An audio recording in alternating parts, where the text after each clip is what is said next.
Hello, everyone. Well, today I have a guest here, and we're going to be speaking English. She's going to be translating your Thai to English, and I will try to answer. So this will be all English, maybe a little bit of Thai, but we'll see how it goes. All right. Can you introduce yourself a little bit? So hi, my name is An. I'm a third year medical student from Thammasat University in Thailand, and I'm currently doing a clinical observation here for like 2 weeks. Yeah. So she'd be observing me throughout our work. And actually, we worked together last Friday when there was a crowd strike and the system went down. It's interesting how we take care of patient when there's no system available for us. But this is a good way because in the old days we used to do all the paperwork anyway. Anyways, well, welcome everyone on the live today. And if you have question, you can type in Thai, or if you want to try English, that's okay as well. It's not a problem because we can both read Thai and English. But I prefer to do this live in English. And nowadays, maybe it's good for you to understand a little bit of English, right? So you're going to become a third year or third year now. Third You're year a right third now. year. Yeah. So the thing is, with the third year at Thammasat, you're from the international program, right? Yeah. Do you tell them what your name? Yeah. I was just Okay, like, use your name. Okay, cool. You might have to state that here and there because we have a new audience coming in. Depends on when they have availabilities. All right, here you go. Your yeah. first questions. Okay. The first thing is like, currently about the PBL thing, which is like problem-based learning. So usually Thammasat will be a PBL every single week that will you'll be giving the cases and we need to like discuss and diagnose the patient and also kind of search for a treatment for them, and that's usually we usually want to do. And that's the thing that I think I get closer into medicine and also in the clinical year, also the things that I need to face in the future that will be great, I guess. That's the things that Thammasat got from the first one, like first one in Thailand. But now, nowadays, like many medical school doing PBL also. What is PBL, by the way? It's just like problem based learning that will be given the case and you need to Mhm. like diagnose the patient and also search for treatment. So that's it. Yeah, for those who are non-medical, problem-based learning is try to imitate the real world by giving you the real questions about the patient, and then it's your job to figure out the answer, and they may have some question in there as well. So that's something. So what's your name again? My name is Anne, or like you can call me Tamika, but Anne for short is fine. Yeah, and this. What is the first First lesson. lesson that you expect to learn from Rounded the World with me? Okay. So I think at first place I didn't expect anything like what I need to face, but the things that I want to come here is like the first is I want to learn about like the healthcare system in the US because like I want to do residency. I might want to do a residency here, and that's the reason I want to learn about like the healthcare system here. And also I'm interested in the pulmonary rotation because I got asthma when I was young, and nowadays PM 2.5 in Thailand, that's a pretty big deal for us and not good for our lungs anymore. And that's also the reason that I want to like learn from here. So you still have asthma? No, not No, anymore. it's good. It depends because sometimes asthma can you can grow out of it, but then it will come back when you get older, like maybe 40, 50 years old. So it's not totally gone from your system, especially if you're still exposed to the PM PM, yeah, 2.5 or other pollutions. And sometimes it comes up with stress or inadequate sleep, yeah, especially in medical school where you don't have enough sleep. It may have something to do. So, yeah, hopefully it doesn't come back on you. yeah. All right, let's see. You can pick whatever question you feel like doing. Hmm. Maybe, What is maybe, CEA? yeah. It's a tumor marker for cancer. As I mentioned before, all the tumor marker is supposed to be used for following up the treatment, not for diagnostic purposes. So if you check this just out of the blue without good indication, we don't think much of it. So this way, it's very likely that you check it because you just want to check it, or is part of your program to check it. But to me, it means nothing, because you cannot use this to diagnose anything, and it can be elevated even in non-cancer situations. So 4.8 to me is like nothing. It's on the lower side.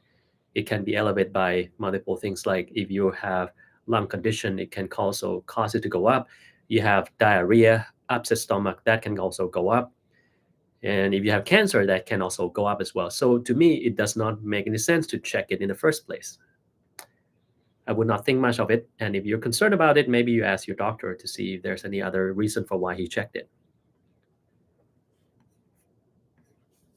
All right, this one. You translate first so that people know what it is. Okay, so basically the question is, how would you think about the people that like medical student graduated from med school and not doing a medical field or doing others career?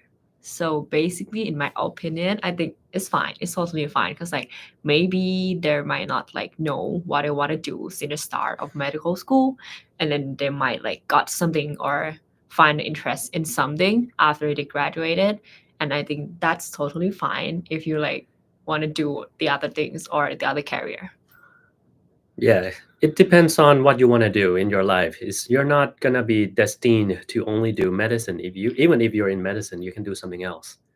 So it's people's choice and its own decision. Just like when people want to do business, they don't have to study business before. They can study something else, or they have probably no business background, right? It's not a problem. Is it your fellow study medicine or take a short course? I don't know what that means, though.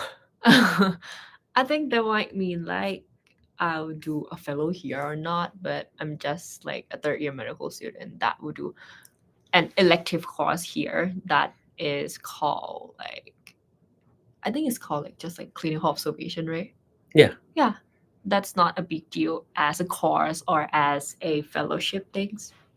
Yeah, the fellowship is the real deal. Like you have to go through medical school, residency, and then pursue fellowship. But she's on her third year of medical school, so she's just doing observership to know like what we are doing each day, how are things being done, and what disease are we dealing with, just to get some idea. And it's good to always get some idea in your fresh year. So this way, you know like what you're up against, and maybe you know like what professions you want to do in the future. All right. Well, welcome everyone. We are going to speak English on this today. All right, what is this? Is it easier to learn medicine things in English and Thai? Is it easier to understand? So in my opinion, I'm come from very, very Thai high school, which is called Sahit Jula. And that's pretty hard for me when I get in the English program. But in right now, I think if you learn medicine in English, it's pretty much better and pretty much easier, because like all the resource is also in English. Even if the books, even if the textbooks or what you search in internet, that's also all in English. That will be like your opponent or your beneficial things that you can read it like more rapidly, or you can get to understand the like new research paper that have published. And you notice something, that her English is pretty good. And that's only took her 2 years to master this degree of English. It's not like 12 years, like most of the people who study from their probably kindergarten up to their 12th grade, but they still cannot speak English or even come close to speaking it. But she took only 2 years. And this is awesome, which means it's doable. It's doable. You just need to use a lot of English. And if you can study it in English, I think that would be great, because, well, the word speaking English. If you speak only Thai, if you come to United States, you won't be able to understand medicine in Thai. You only understand medicine in English. So supposed to know about that, right?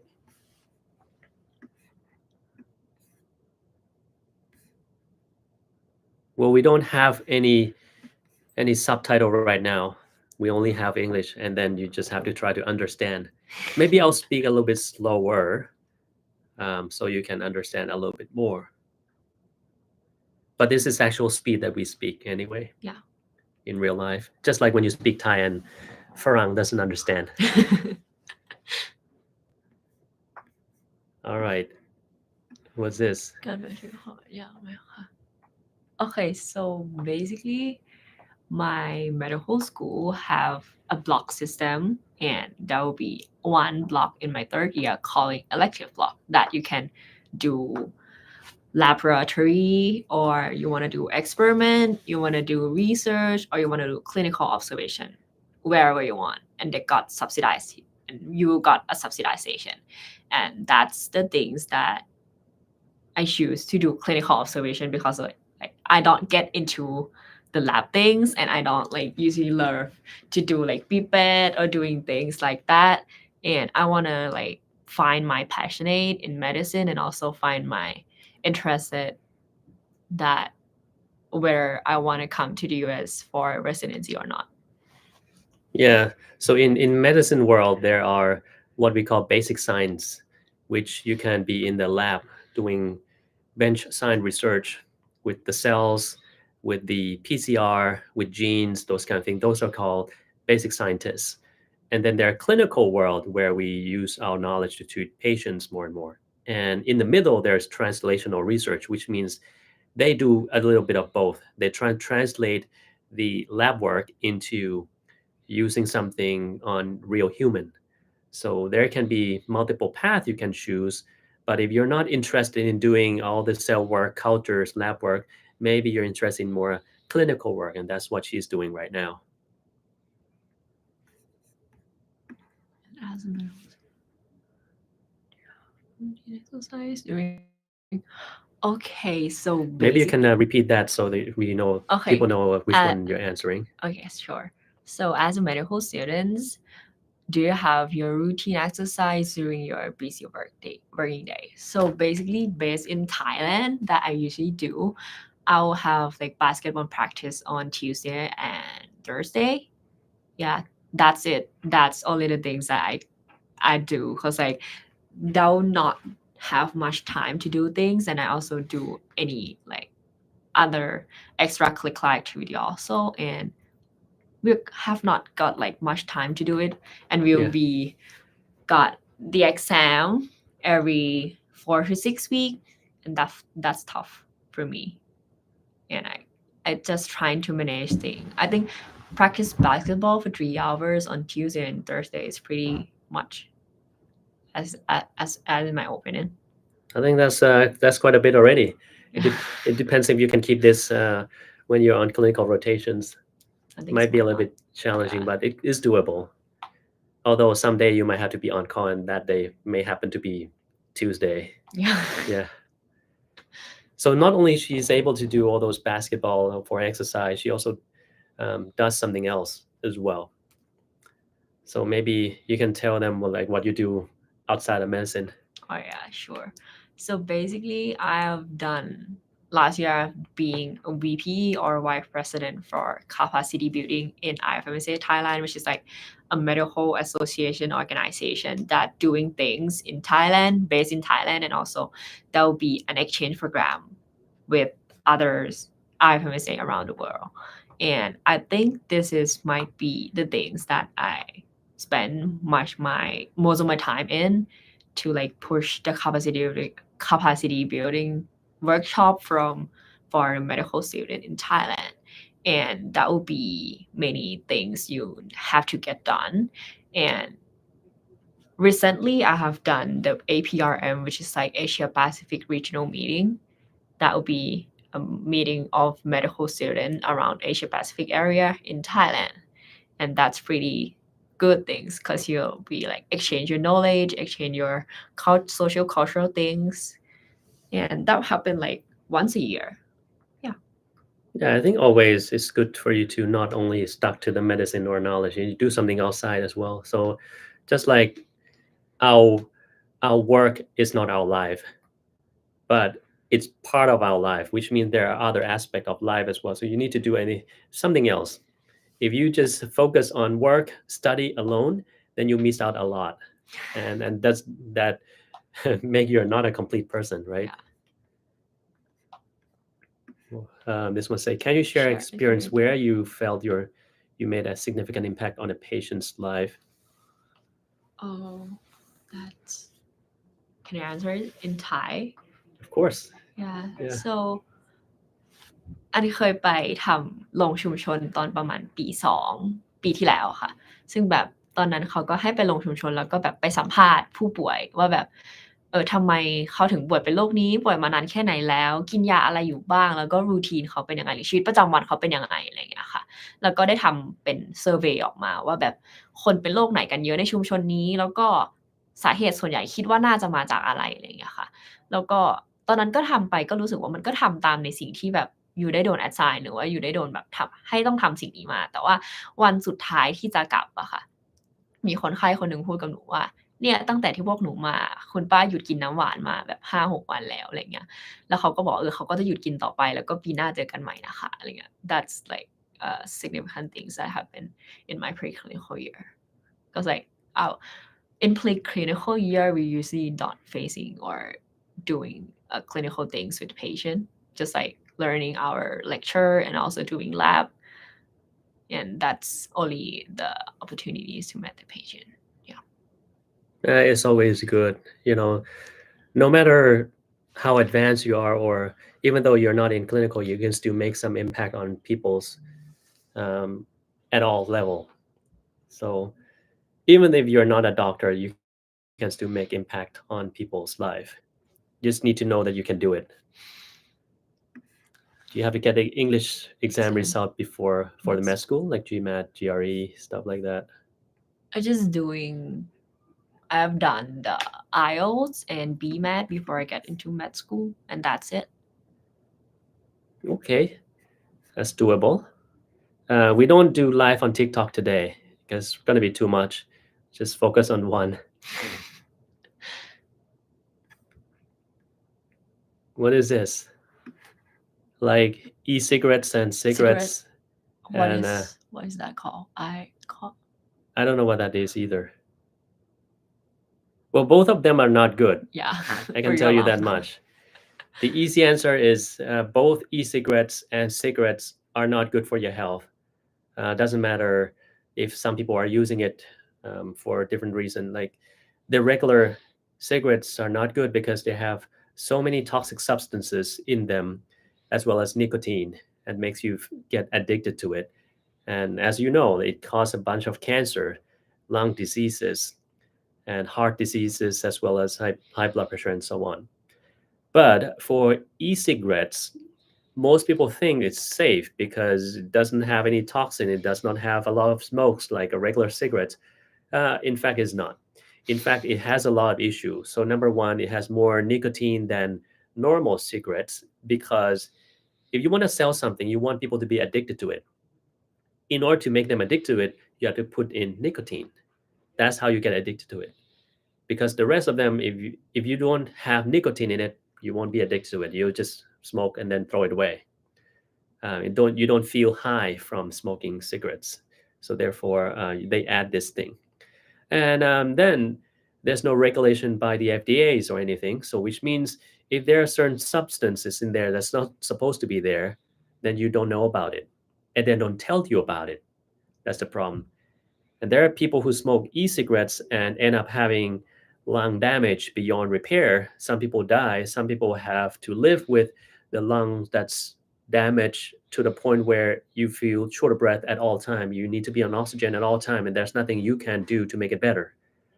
And moreover, the device that heat up the solution may not be up to standard, which means they may have some heavy metal in it, and then you heat it up. You directly inhaled heavy metal into your lung. How can that be good? It's not a good thing. So don't do it.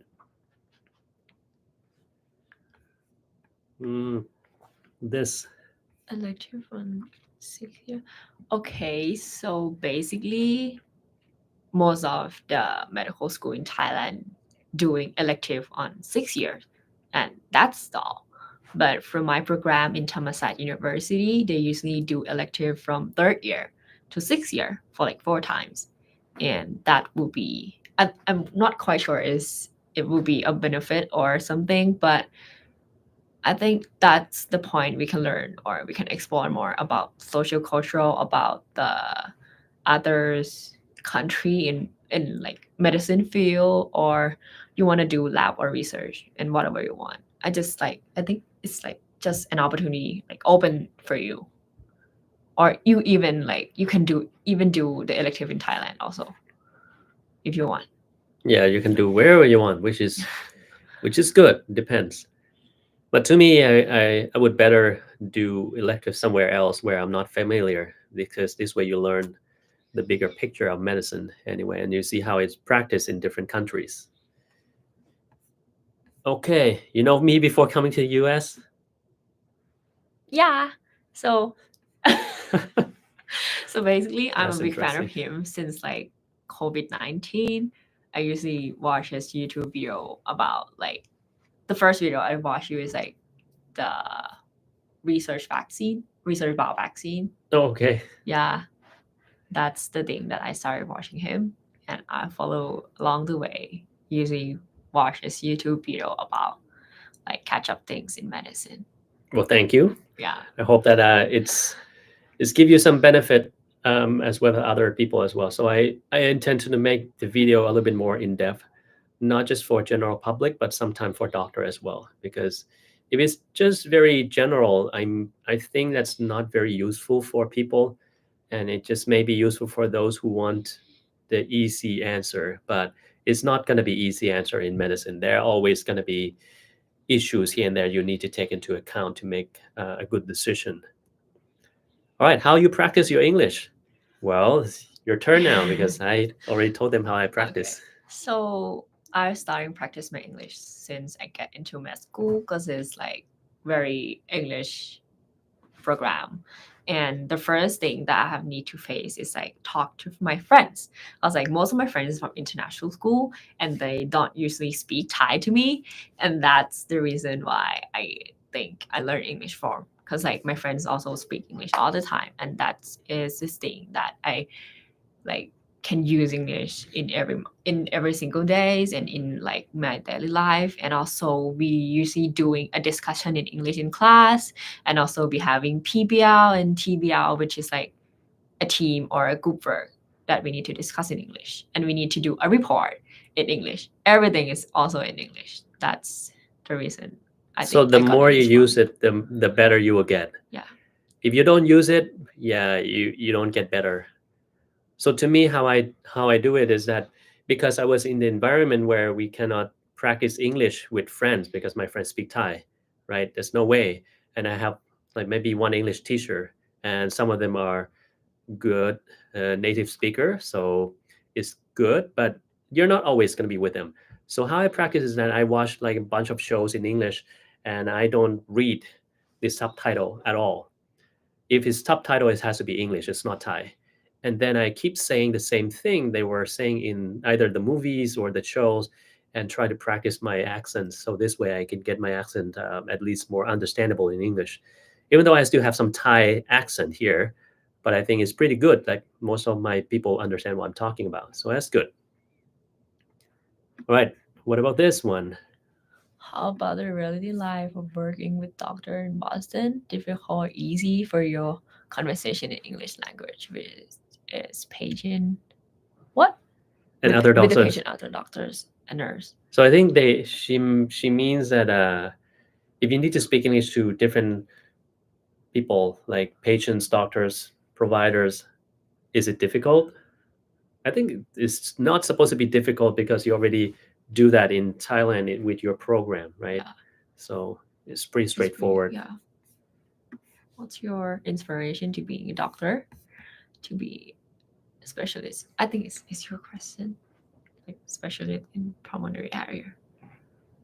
Maybe we can both answer this question. Okay, Like sure. to me, I became a doctor by chance, not by what I want to be. So I want to be everything from architect, engineer, and a doctor because I like all of them. And then I would initially I would want to have my entrance exam tease out what profession should I be going to do in the future, because maybe I'll be doing better on certain subjects, and therefore if I like it I should go that way, that I have the highest score. So but maybe it's good, maybe it's bad. The score came back like all of them are high, so I can basically go into any professions. But the first thing um, I think I'm not going to do it is architecture, because yeah, most of the work will be dependent on your client. If your client doesn't like it, well, you have to redo it again. Doesn't matter how nice you think your work is. So I said, okay, let's just do that as a hobby, but not as a professions. And then there comes whether I'm gonna do medicine or to become an engineer. I could not decide because I like both anyway at that time. But when I'm about to hand in my score and choose which faculty I'm gonna go to, um, I have to flip the coin. If it's head, then I'll do engineering. If it's tail, then I'll do medicine. So it came back tail. Okay, I'm right the medicine and then just submit. So that's how I got into medicine. But what for pulmonary disease and critical care is because I like everything. I don't want to forget anything at all. And the thing that's getting the closest to knowing everything is pulmonary in my mind, because you have to take care of people who have critical conditions in the ICU, and that probably you need to know everything about everything. And when you were a kid, or when I was a kid, I remember when I go to the doctor, I only know one doctor. I don't know like their specialization of doctors. I don't know if there's pediatricians. I don't know surgeons. I don't know if there's a cardiologist, pulmonologist. I just know there's a doctor who's supposed to know everything about everything. So I want to become that doctor, or at least closest to that doctor. And that's how I chose pulmonary critical care. And last but not least, why I picked transplant is because I like immunology. Transplant has to do a lot with immunology and how you understand how your body is reacting with the environment, or with different substances, with germs, with everything, how you defend yourself, those kind of things. It's fascinating, and therefore I chose to do this. People may have thought, okay, you can just stop at pulmonary critical care, but to me, if you're in America, why don't you just go to the best, right? And this is one of the best I can achieve. It's one of the highest education you can achieve. So just do it, right? Now your turn. Why do you become a doctor? Okay, for me, I've like questioned myself since high school that what career or what faculty I want to get into. And the first place, I want to be the dental surgery, not the doctor. And then have been to a medical camp of Ramatipati. That's the point. That's my turning point to like get into medicine instead of dental surgery. And then I have an experience or on my observation trip at the district hospital and provincial hospital that like I search for things, and that is also a point that I know myself that medicine is me and I want to achieve and I want to become a doctor somehow. And there is also a reason behind that is I don't really know if it's not a doctor or a dental surgery what I want to do. I don't really know about that, and I just go for medicine right now. Yeah, you may think about something else later on. People have more than one job sometimes. Just like I have more than one job. Like I work here. I also have my YouTube channel. I also have my company in Thailand that I sometimes help.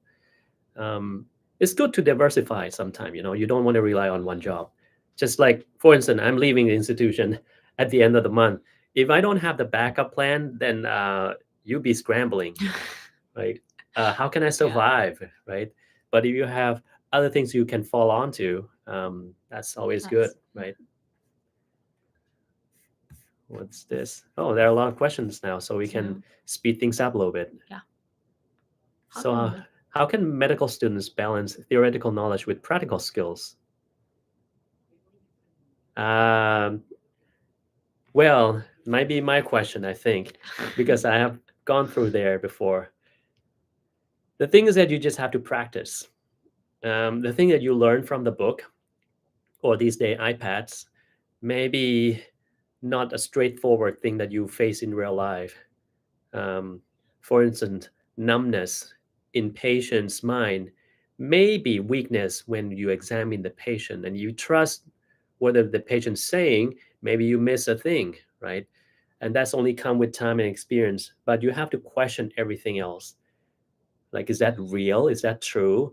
Whatever you're saying, is that correct or not? Is the knowledge even correct or not? Maybe there's some new research about something that changed your horizon or changed the game plan. You might have to think about it as well. So if you don't question, then you won't be able to do that properly. So to me, always question, and things come with time and experience. The more you do it, the better. With this sebaceous cysts and abscesses all over your body, starting from the pubic area to chest, collarbone, and shoulder blade. One of them grew the same place twice. How to prevent them? To me, sebaceous cysts, this one you cannot prevent the sebaceous cysts. But the abscess, if it's abscess everywhere, I would say if you have this problem since childhood, you better have your immune system checked, because some people have some issue with immune system and therefore it's keep popping up everywhere in your system. But there are disease called CGD. Maybe you have heard about it. Chronic granulomatous disease, right? So this is defective neutrophils. So when you have defective neutrophils, sometimes you can have abscess all over your body, but this abscess will be without neutrophils. It'll be a weird abscess, but it does happen more and more in this situation. So if you have it all over your body, it better be checked. And if you have checked it multiple times, you don't know, I would suggest you go to see an immunologist to see if there's anything wrong with it, apart from dermatologists, who I'm sure you have seen before if you have a bunch of abscesses everywhere. And it also depends on how big is your abscess, what's growing from the abscess. Maybe a different kind of organism can tell us like what kind of disease that we have to look for. All right, but all the best to you. It's not easy. Thank you, Kun Trip, for support always.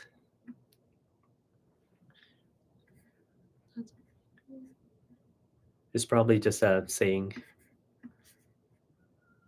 your working life in this hospital would be live like in the movie series. Well, I have to ask you. You have one experience with me on the service. What do you think? I think it depends. It's half, I guess. The first thing is, I think, an environment, and also the things I have exposed to is closely. It's pretty close to the movie that I have watched, which is like, I'm not sure the name, but it's called News Amsterdam in the Netflix. That's pretty close to what I have been to on Friday. But I think that the things that are different is like, it's not kind of fun as in a movie. It's not kind of be like not that serious as in a movie. Oh, in the movie, it's gonna make you addicted to the movie, so it has to be very fun. But this is in real life, the patient life, not just about like the comedy or the drama story in the movie. Yeah, that's true. Cigarette has correlation with stroke. Yes, it does.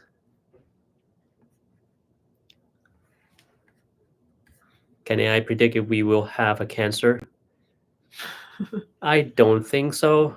It depends on what we are talking about. If it's due to certain kind of genetic defect, yes, it can. But if it's due to general stuff you look at, I don't think it can predict anything. It may predict to a certain degree, as I say, if you put in information like, I have a lot of cancer in my family, yes, you can predict something. Or I have this genetic mutation, maybe it can predict something.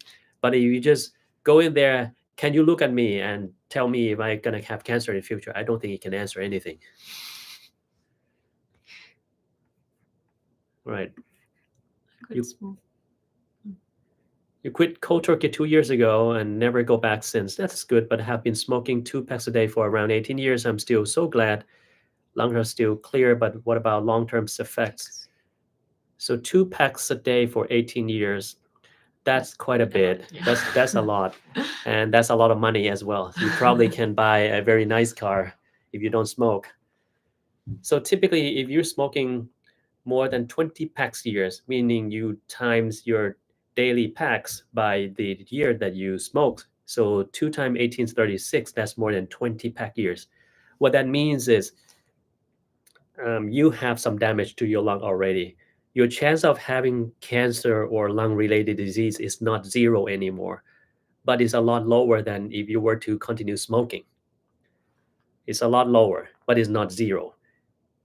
And you quit 2 years ago. I'm not sure how old are you right now, but if you are more than 50 years old or 55 years old, you're qualified to have your lungs being screened by low-dose CT scan for cancer because you're still having some risk there. Are you exchange student? You're not exchange, right? You elect to come here. Yeah. Exchanges took around like a term or like a semester, but for elective it's just like a month, I guess. 2 weeks to a month. Yeah. You can explain resilience or resilience. What is that? I mean, there's two different things, right? I mean, resonance here, it has depends on what you're talking about. Like English wise, residence mean residence of a home, a city, or a condominium, or those kind of things. But residency in medicine means, if I were to give you, is just like a master degree of something, right? Just like you have master in business, we have master in medicine, but we don't call it master, we call it residency. Resilience has nothing to do with medicine. It means like you're very pliable, very tolerant to things that come your way. You always bounce back. This means you're very resilient. But in the bad way, you can become very stubborn. Yeah, you can be stubborn. That's another word for resilient as well, but it's used in a bad way. But anyway, resilience and resilience are not the same thing. That's maybe this one. Oh yeah, sure. Have you watched the video of Dr. Tanny live with Emino? Yeah, he's another YouTuber, and he's like, Oh, I think yeah. he's a fifth year, As fifth or sixth year. University, Yeah, right? I haven't watched it, but I know Emino. Yeah. It's like PA in KKU. yeah, Everybody knows about him if like you're in like third year or second year, because like he's doing a short video of a clinical experience, and also he doing a tutoring for free for like a medical student in like each block. It's like for CVS, for respiratory, for like the things that can be easier to understand if compared to a professor. Yeah. that's true. Sometimes those who are attending or a teacher may not be as good as a teacher as you have thought. You probably need people who can speak your layman language and at your same level and know what you have to struggle through. And this way you can tailor your teaching towards those people so they can understand better, which is good. You're gonna speak English with OpenAI. That's good. Oh yeah. Good for you. Are you ready for taking night shift and giving up family time? Have you ever gonna do if you want to pregnant and have a kids? Night shift don't seem to work for female doctor, right? So from me, I think night shift is not a problem for me, cause like I think that like I've known this before I get into med school, that what I have to face and what I have to do as a medical student and as a doctor in the future. So basically, night shift is a things that we probably know before I get into med school. It's called like Wayne, Mhm. that you need to like be in the hospital for like 32 hours continually. Yeah, Yeah. that's totally fine for me. As long as you know what you're going up against, then you should be fine. And there are a lot of people in our program, like even residency or in fellowship, that they get pregnant during this time, and they deliver a baby, and then they do just fine. Like a lot of them.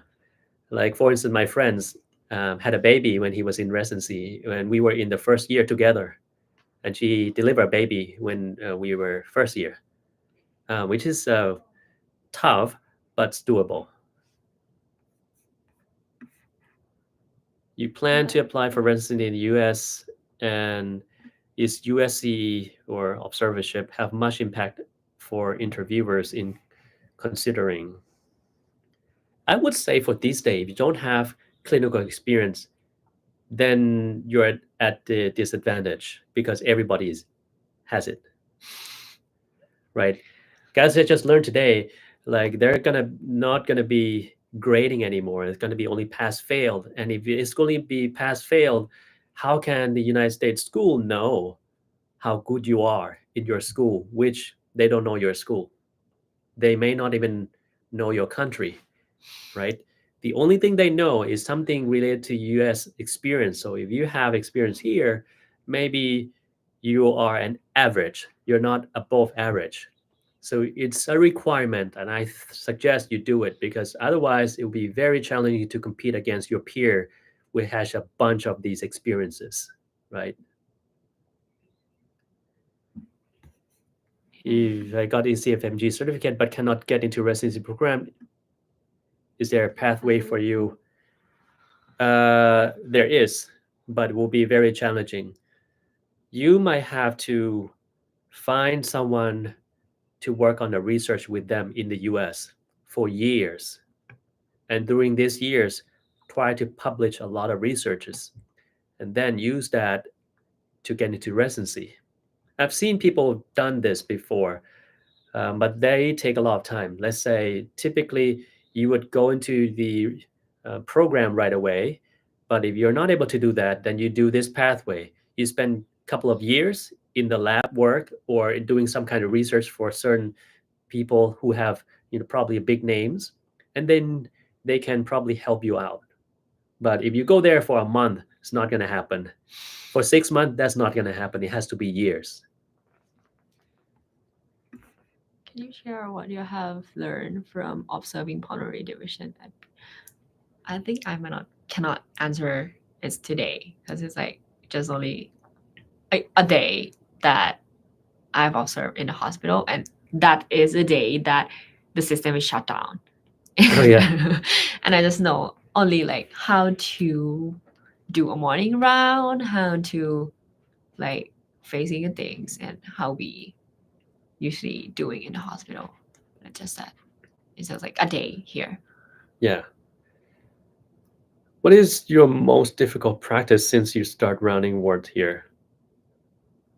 What is the most difficult thing, I think? Most difficult things. Stay awake in the afternoon since you just got here from Thailand. Yeah.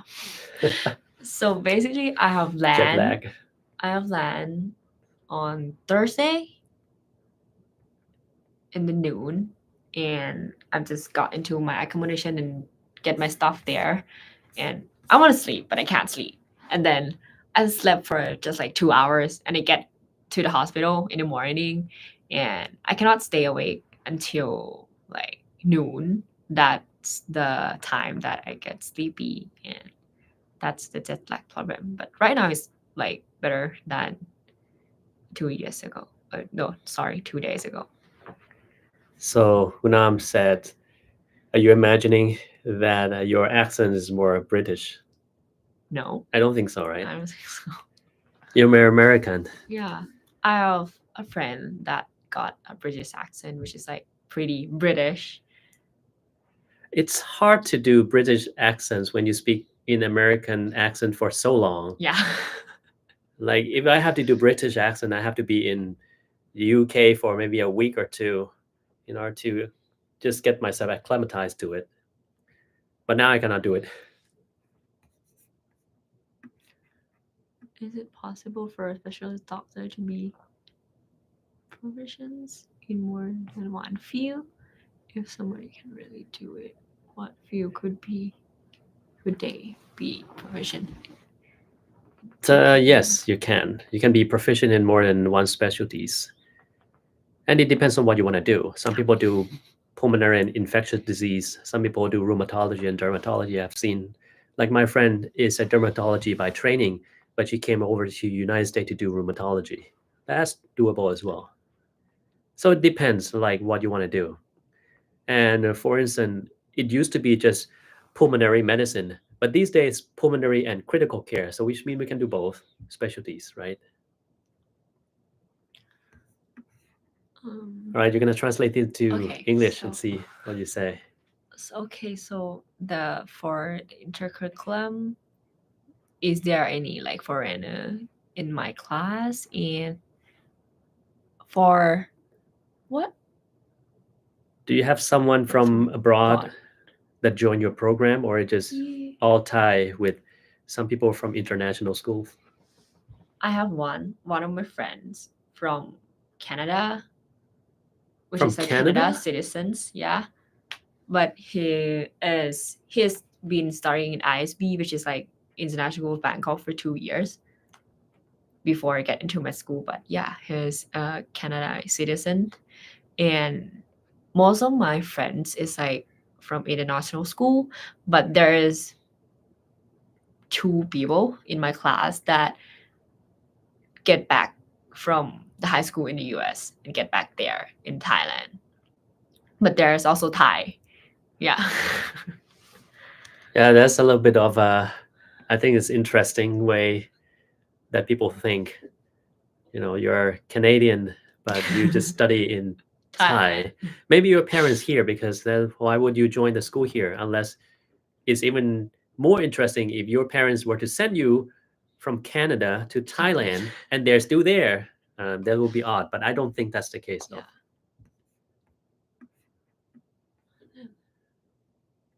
Let's see if there's anything new. Have you seen the John Harvard statue yet? No. No, not yet. Not yet. At the end of the rotation, you should go there and rub his shoe. Both, not the only left one. People used to rub the left one because it's the foot that's in the front, but he has 2 feet, right? You have to rub both. Okay. You want to get into the Harvard system. Okay, I'll do it. To both of you, since studying medicine, what is your most proud of? Let me think.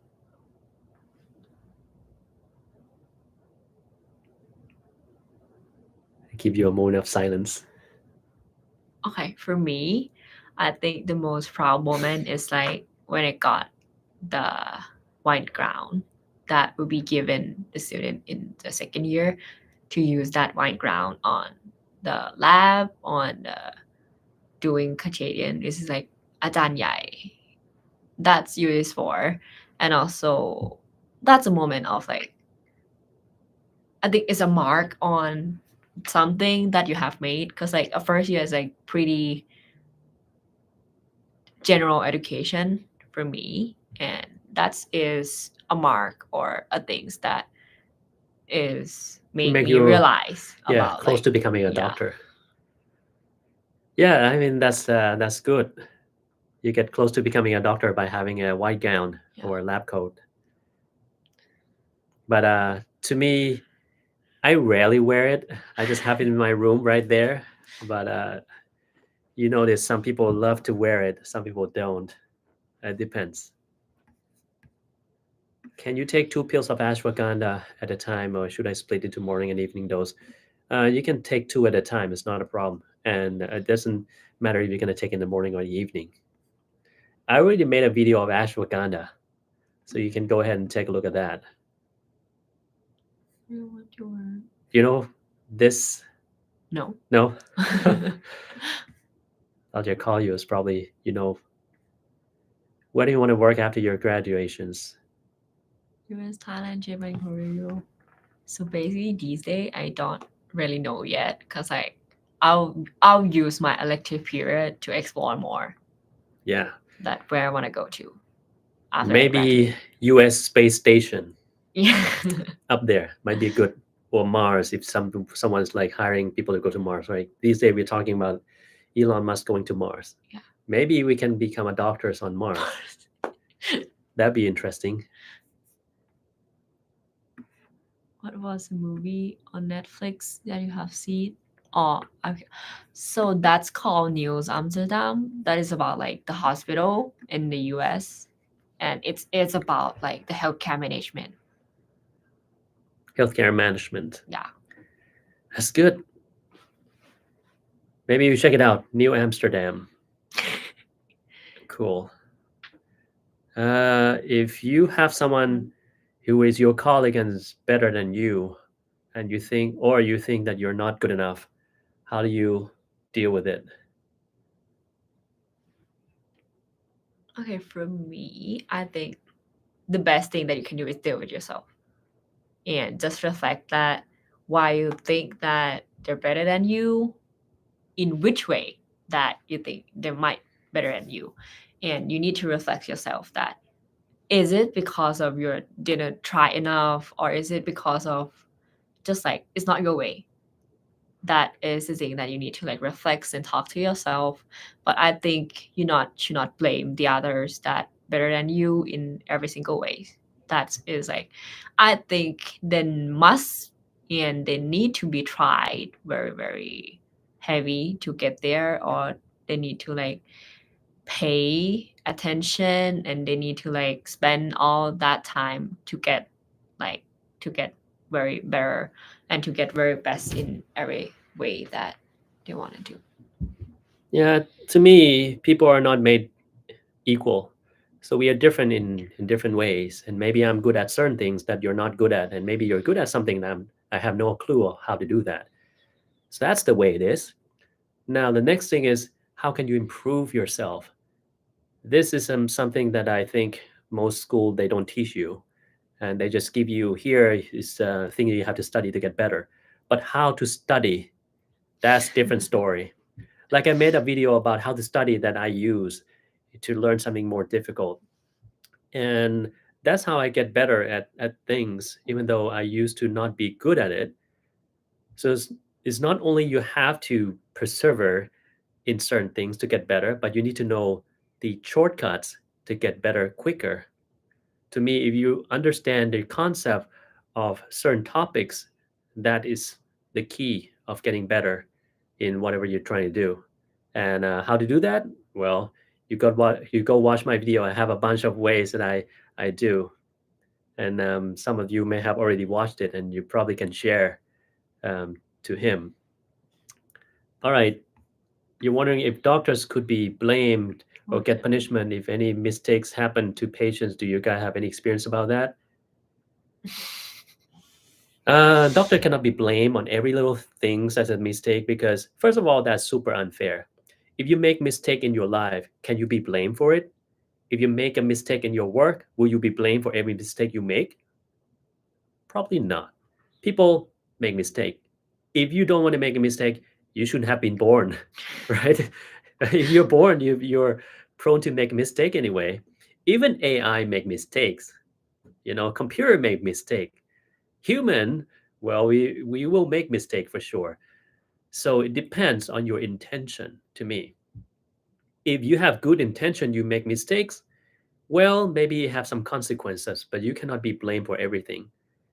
You have to blame the system. The system is not conducive of how to make you better or how to work more efficiently without big mistakes. So instead of blaming one person, you have to see how you can improve the system rather than keep blaming things. And eventually you keep blaming everyone else but you. Maybe you are the source of the entire problem. So sometimes some people just have a problem, like say, you know, uh, at work, I don't have any happiness at all. I feel angry. I feel vulnerable. I feel that I'm not being honored. I cannot talk to anyone. They all talk back to me and they all, think that I'm bad and not worth it. But eventually, if everybody else in that company is looking down on you, probably it's not because of one person, maybe because of you. because otherwise why the entire company look down on you or have problem with you, right? So I would say you have problem with everyone. The problem probably is yourself. So sometimes you have to look into yourself as well. Blaming is not a good thing. But yes, if the doctor have bad intention, let's say they offer a treatment that's not standardized to you when there are standards of treatment or standard of care right next to you, that you can choose that one and you choose not to use that. Let's say I want to give you stem cell therapy for rejuvenations while there's something else, and then you cause trouble. Let's say you inject this stem cell and patient go into anaphylactic shock. Well, you're to be blamed for it because this is not standard of care. It's not standard of care for rejuvenation, and stem cell therapy is not FDA approved for rejuvenation. This one, you can be blamed for it, right? But if you want to help the patient, you perform emergent surgery and eventually the patient die.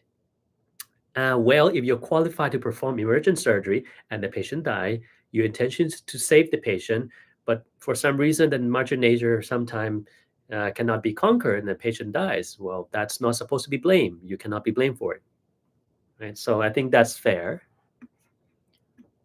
I'm not supposed to be wearing glasses. Can you share how to take care of your eyes? So basically, I'm wearing You contacts. can't wear contacts. I'm wearing eyeglass. So I have my eyeglass here, see? But I don't usually need it. I need it if I want to be 100% clear, especially like when I'm driving or when I'm seeing patients, then I wear it. If I don't wear it, that's fine. I can still see. But yes, you should take care of your eyes. The reason why I got my eyeglass is because I came over here. I read too much books. More than 10 hours a day, if not 18. Typically, it's like 18 hours reading straight. 18 and maybe some breaks, but 18 hours a day. And 6 hours of doing something like sleep. If I'm not sleeping, then I read something. Probably too much and you should not do it.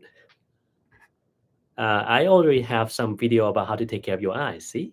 I make a video for everything. It's already in there. So how long have you been in Boston? For me, it's like 6 years. For you? 3 years ago. 3 days ago. 3 days? Yeah. You're 36. Start smoking around 18, and thank you for answering questions. Oh yeah. Yes, it's good that you can stop smoking.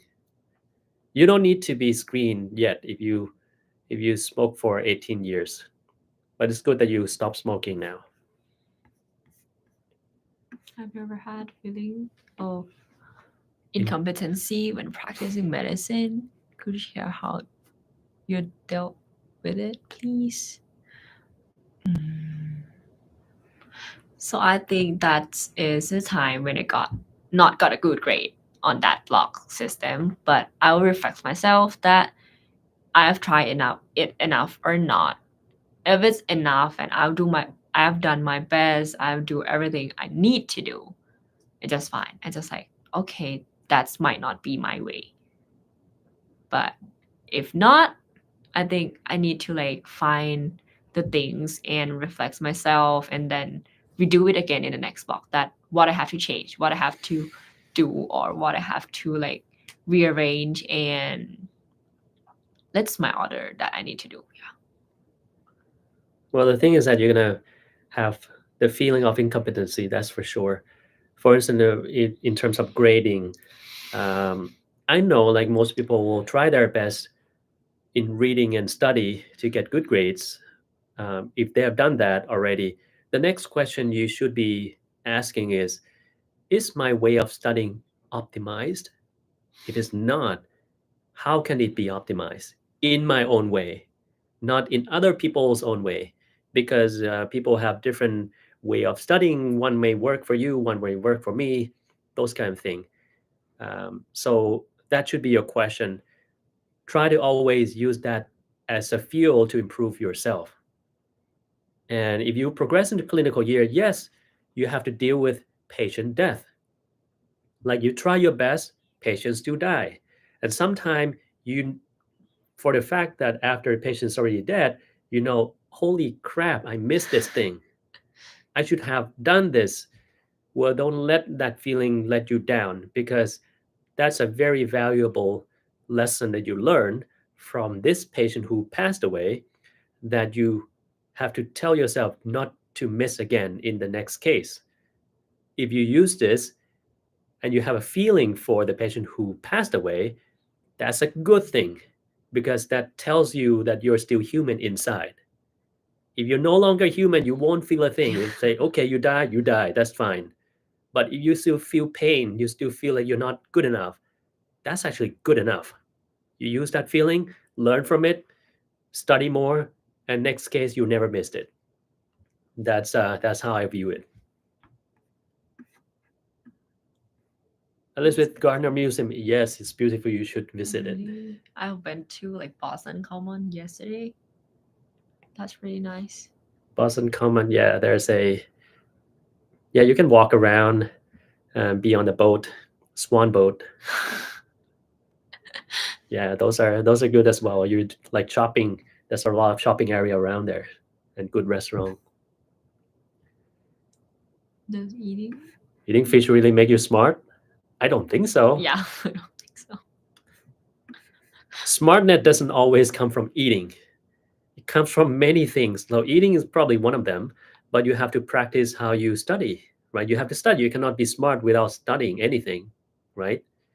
And how to live your life. Don't put bad things into your body, like a bunch of alcohols, marijuana, smoking. They're not good for your brains. So stay away from them. Eat good food, balanced diet, and sleep. Those are important. You cannot just like find a way to get smarter by eating something. Are you a sibling? No, definitely not. So you're a nurse trainee around 3 weeks in SICU. So scared with tiny knowledge and less experience to look after a patient. How can I get through it? It's good that you know that you don't know a thing. That's the way that you learn most. So if you're in the environment which is demanding, try to study more and see what they normally do for these patients, how they take care of the patient, how the seniors doing their real job. And this way you can imitate it. Sometimes teaching is by doing something, and they expect you to observe and learn. If you just there, take that opportunity with the real case and what they do about that case. And this way you learn. You talk about omega-3. I already made a video about the fish oil, which has a lot of omega-3. Yes, it's good for your health, but depends on what your objective is. If you want to reduce your triglyceride, maybe you have to take that about 2 to 4 grams a day. If just for general health that you don't eat enough fish, maybe 1 to 2 grams enough. If you want to maintain your muscles, maybe 4 to 5 grams. But the problem with these, some people, when they take it, they have like upset stomach. If you're new to it, then that could be a problem. A lot of gas, a lot of bloating. If you have heart disease, some people have something called atrial arrhythmia, like your heart beating in a weird way. If you feel like palpitation, you should stop it. And if you want to take it, go slow, like 1 tablet first, 1 capsule first, not like a bunch of them. And omega-3 comes in fish oil and krill oil. Krill oil is a lot smaller, like this big. Fish oil is like this big. So if you're older person, you want to take fish oil or omega-3 in general, you need to make sure you can swallow a thing first, because it's big, right? You might choke on it. That's not a good thing, even though you don't think much of it. So maybe krill oil is better for you. That is for you. Do you wear any perfume? What is your favorite one? I think my favorite one is like Bulgari in like a purple color. I cannot remember the name, but it's from Bulgari. That's good, because we are into perfumery as well. But she's a big perfumery lover. Like me too. I have a perfume in the back, right there.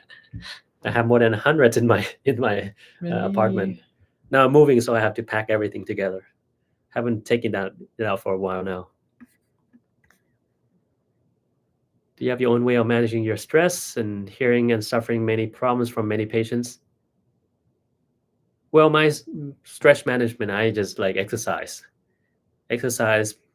music, play piano, drawing something. That's how I get by. How about you? From me, I think exercise is pretty good one because I always play basketball with my friends. And another thing is watching YouTube, or somehow you need to like just talk to your friend about others topic, not about your stress. It's just like throw it away and do another things that can be like reduce your stress. Gotcha. Well, that's always good that you have something that you like to do. Some people like singing. Some people like going for outdoor activities, climbing, whatever you like. Whatever suits you. English is good. I still have issues with my grammar anyway, and my accent still have some Thai flavor to it.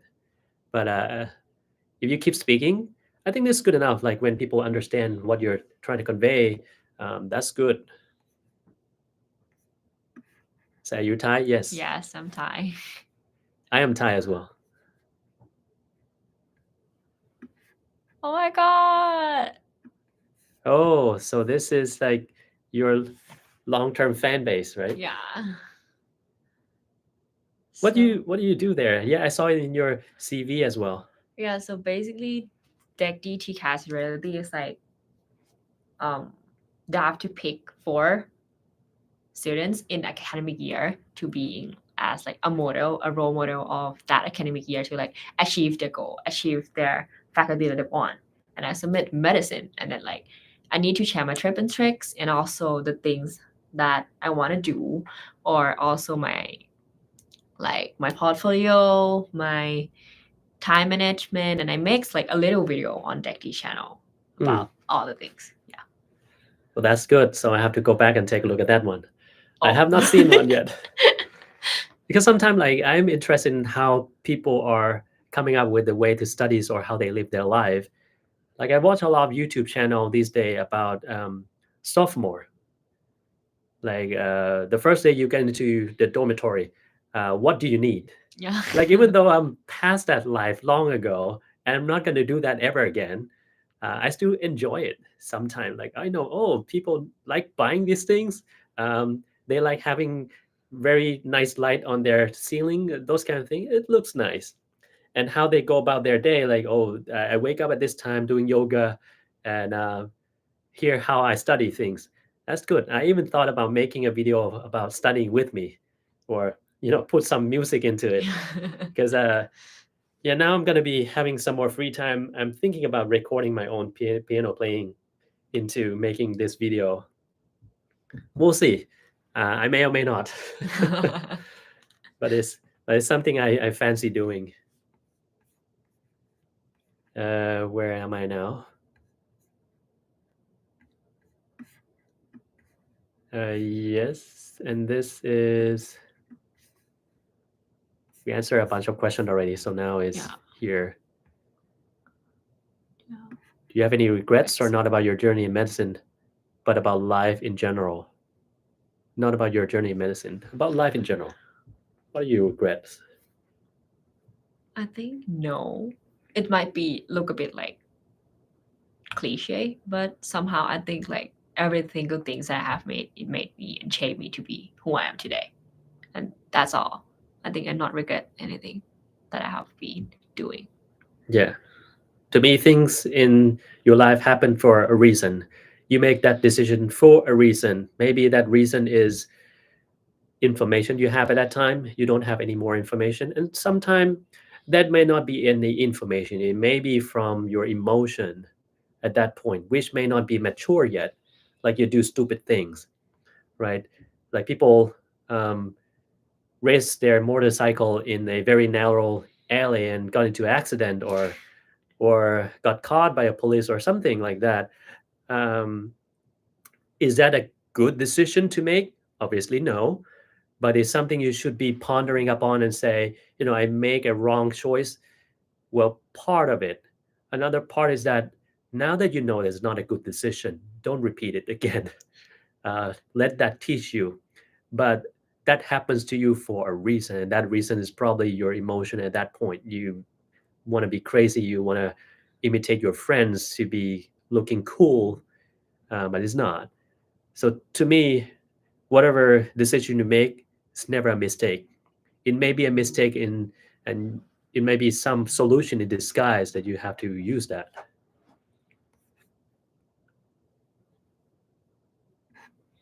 Should we take our elders to be hospitalized or better to stay home peacefully for the rest of their life? I think, to me, I want to hear your thought as well, since you are new to medicine, and so therefore you don't have the medicine thought in your head that much. Maybe you can think about that. For me, as my experiences of my grandpa and also my aunt that have passed away at home, I think that's a good choice because like you'll be spending like the last period of your time with your family, with your environment that you're like used to, and I think that's a good thing, better than like you pass away in a hospital alone.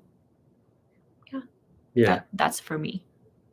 I would agree with that, because if it were me, I want to be in the place where I like to be, and that's definitely not the hospital. Like, okay, I like coming to the hospital to see patient, but I don't want to be a patient in the hospital and dying, right? I want to, okay, if I had to pass away, it would be in an environment I like my house or something like that, surrounded by my families, and people who I know, familiar faces, familiar places in the house. Obviously, that's the best anyway.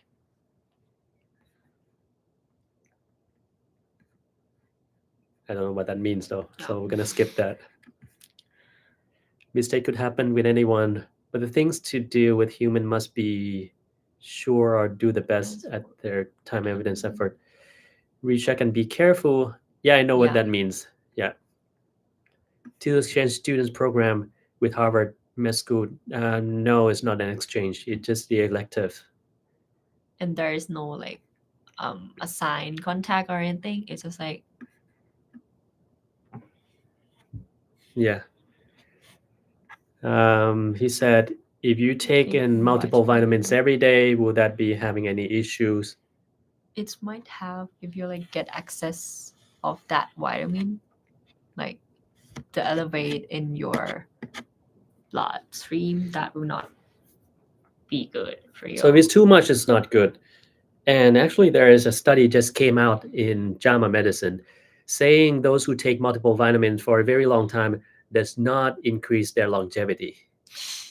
Does not do anything. In fact, it may cause some more trouble as well. I have yet to review that research paper in details, and I might showing up on my YouTube channel at some point, because I haven't read it yet. I just looked through it briefly and look at the graph, but it has more detail to it, because we need to know the caveat whenever we read the research paper. We need to know what are the pros and cons, any limitations to make and a conclusion. So we need to know everything about it rather than just read the abstract and say, hey, it does not work. Maybe it does work for some people, but not all. That's the thing you need to know about. Vasopressin? Vasospasm, the tightening of the blood vessel, causes ischemia. Yes, ischemic damage to tissues occurs because of lack of oxygen. Troponin, an enzyme, is released when cells are damaged. I don't know what you're trying to say, but yeah, in a sense, those are okay assumptions. Not always the case. You have heart problem. Could you please explain it to me? Have been going to hospital almost every day. Weekend chest pain problem. If you have to go to a hospital every weekend, you're supposed to be having more in-depth cardiac workup by now. Probably either you had a heart catheterization, and if there's blockage of the artery, you put in a stent and be done with it. Or if there's nothing wrong with your coronary artery system, then it's because something else. You probably have to ask the doctor to see what. Some people have heartburn and they perceive that a chest pain. So you need to treat the chest pain in a different way, which means you have to control your heartburn or acid reflux, if that's were to be the case. Some people have panic attack, has nothing to do with the heart. They can present with chest pain. You need to see psychiatrists to treat your panic attack. So that's different ways. So the first thing to do is if you need to go to the hospital every single week, you need to know exactly what's going on with you. If it's the heart, go see the heart doctor. If it's not the heart, then what is it? There are other reasons for you to have symptoms that you have. If you have vasospasm as a cause of your chest pain, that has a name. It's called Prinzmetal's angina. You need to take the medicine to stop that from vasospasm. Most of them are calcium channel blocker, such as nifedipine extended release. So this is something that your doctor can talk to you about. Or you can take some nitrates. So there are nitrates called isosorbide mononitrate or isosorbide dinitrate you take on a daily basis to prevent that from happening. So there are things that you can do. And moreover, do not go buy medicine to take yourself because it might exacerbate your vasospasm, especially migraine medication that has some ergot in it, like Cafergot. If you take Cafergot, your vasospasm will get worse. So make sure you don't take medicine that you don't know everything about it. How to prepare for entering med school? So I give you a context. Kun Pio, she's a dentist. So I don't know whether she wants to go to medical school after being a dentist for so Dentist. long, or she just want to ask you in your opinion, but you can answer both if Yeah. you wish. So first of all, I think the first thing that you need to do is to ensure yourself that is medicine is for you, or if you want to pursue a medical school. I think that's the first thing that you need to do, and it is the hard thing, and it might be the hardest thing that you need to do along your journey, because I think especially in Thailand and Thai educational system, that is pretty hard for you to like explore and learn that what you want to pursue or what you want to do in the future that might not taught in your high school, that might not be an opportunities for you. But I think these days we're having like YouTube channels, TikToks, many others ways to like get to know more about medicine, about what doctor do, and what's about the routine, what's about you have to face. And that is the thing you need to like consider before want to pursue medical school. And after that, you need to list out the things that you need to do and the remaining time that you have, and just like reorder and list out that what do you need to do, score you need to pursue, and also like portfolio, your essay. Yeah, that's it. Yeah, so it's a lot of things. So first of all, know your enemy. Know your enemy, and then you'll be fine. If you don't know your enemy, you're not prepared. Do you have any suggestion on how to improve English while in the non-English speaking country? Well, I think we just talk about that, right? So just watch a lot of English shows or radio. There are a lot of people who speak English on radio these days, or maybe we speak English. That's how you can improve it, right? Listen more, speak more. If you don't know who to speak with, just open up some kind of YouTube channel in English and just start saying the same thing that they're saying. Talk the same way they talk. And this way you can improve your English without knowing. Because first of all, you're going to learn a lot of vocabulary by just speaking along, right? Second thing, if you speak along with them, then you can adjust your accent to become a little bit more native. And that's good.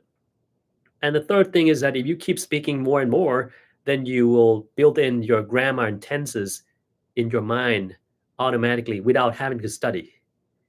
That's actually what I did even in my high school. Because during high school, I don't know what tenses are. I couldn't remember any of them, but I keep speaking more and more. And then during the exam, I just use my understanding of English just to do the exam, and it's not that difficult. Why does PVC occur more frequently during sleep when the heart rate is low? How much PVC burn is too much is by percentage or count? Actually, I made a video of PVC already. I tell you exactly like who needs to get treated. Sometimes it's not about the burden, it's about the symptoms. If you have a lot of symptoms, then you should get treated. If you don't have a lot of symptoms, then you go by burden or percentage of that. If you have too much of the PVC, it can cause what we call cardiomyopathy, meaning your heart doesn't beat that well. And it usually happens when your heart is slower, is because typically your heart has a automaticity that generate from the node. It start from the SA node, sinoatrial node, conduct to the AV node, and then go to the ventricle by His-Purkinje fiber, right? Each of the heart cells can generate their own beat, but the higher in the heart, the faster the beats. So the sinoatrial node is the fastest to fire the beat. The ventricle is the slowest. So imagine if you were to have ectopic, which means abnormal beat from the ventricular area, it cannot overcome the beat that's faster from the above. So when the above notes are not working, especially when you're sleeping, they work slower. So their heartbeat is slower. Now your ventricle, who beats very slowly, had a chance to compete against the notes up there. And that's why it's happening when your heart rate is slower. But it's not always. It can happen when your heart rate is fast as well. Or it can make your heart rate faster. That's the thing.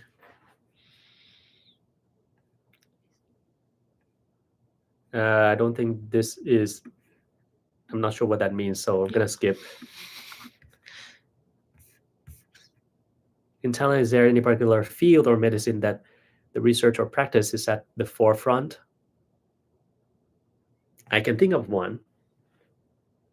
Thai traditional medicine. Well, how can the US be at the forefront of Thai traditional medicine? It's not a possibility, right? It has to be that. But the rest, no, unfortunately. Because you take on ground sheet for bed. What does that mean? Ground sheet for beds? I don't really know. Is that snake oil? I'm not sure what the ground sheet for bed means and what you want to do about it. But if it means, is it good to prevent like bed bugs? No, cannot prevent bed bugs. Can you prevent like dust mite? Yes, you may be able to prevent some dust mite. So if it's for dust mite, then yes. If for bed bug, then no.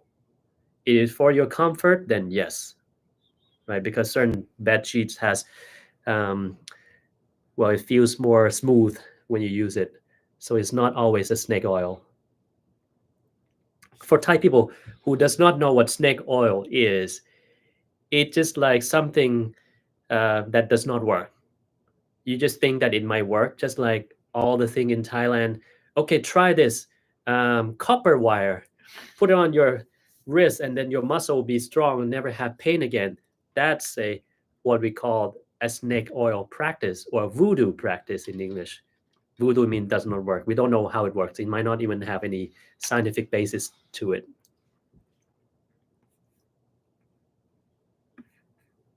Am I working alone for this YouTube channel? Yes, I don't have any any assistant, anyone at all.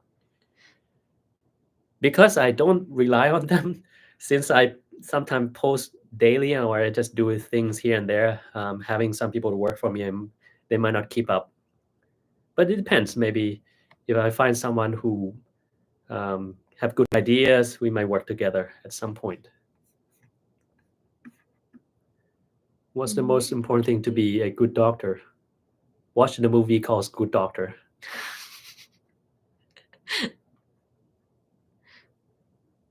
Well, I think there can be two ways. One is my perception as a doctor or perception from the general public, because it might not be exactly the same, right? And well, it cannot be the same anyway. So my way is that you need to be compassionate and you need to always improve yourself. That's the way to become a good doctor. You cannot only be compassionate. You love people, you like to treat them, you like to talk to them, you want to make their life better, but you have no knowledge. You don't improve yourself. Maybe you're a good doctor, but the knowledge you have right now is probably from 20 years ago when you graduate, then you're not a good doctor, right? And you need to know the context, meaning if you know how to treat this disease with the most advanced technology in the world, but you live in the very far up country area. There's no way you're going to be able to do that. You need to know what are alternative to use in that disease. That's a good doctors. I mean, you have to be compassionate. You need to always improve yourself. You need to be able to adapt to every situation, and you need to remain calm. You don't panic.